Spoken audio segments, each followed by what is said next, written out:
Bomdod namozining sunnatiga odatda shu kunga, shu yoshimizga qadar quliya bilan qul huvallohu ahad o'qib kelganmizda. Shuni u yoshligimizda eshitganmiz, alhamdulillah hadisi shariflarda ko'rib bilib, doim bomdodda sunnatiga quliya bilan birinchi rakatiga quliya alhamdan keyin ikkinchi rakatiga alhamdan keyin qul huvallohu o'qib kelamiz. Imom G'azzoliy rahmatullohi alayhi bir gaplari bor ekan.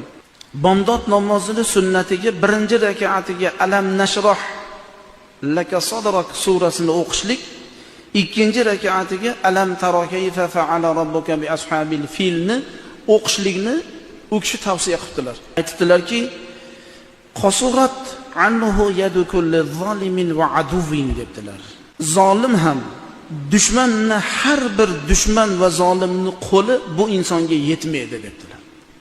Bomdodning sunnatini avvalgi rakatiga alam nashroh, ikkinchi rakatiga alhamdan keyin alam taro kayfa surai fil surasini o'qisa, zolimning zulmidan, dushmanning yomonligidan Alloh sizga shunaqa najot beradiki, har chandon dushman sizga qo'lini uzatib, shunga ozor bersam, yomonlik qilsam deb harakat qilgan sari, siz ertaman turib bomdod sunnatidan ona ikkita surani o'qib qo'ysiz, hech nimaga qo'li yetmas ekan.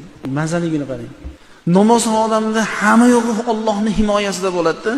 Man salla salata subh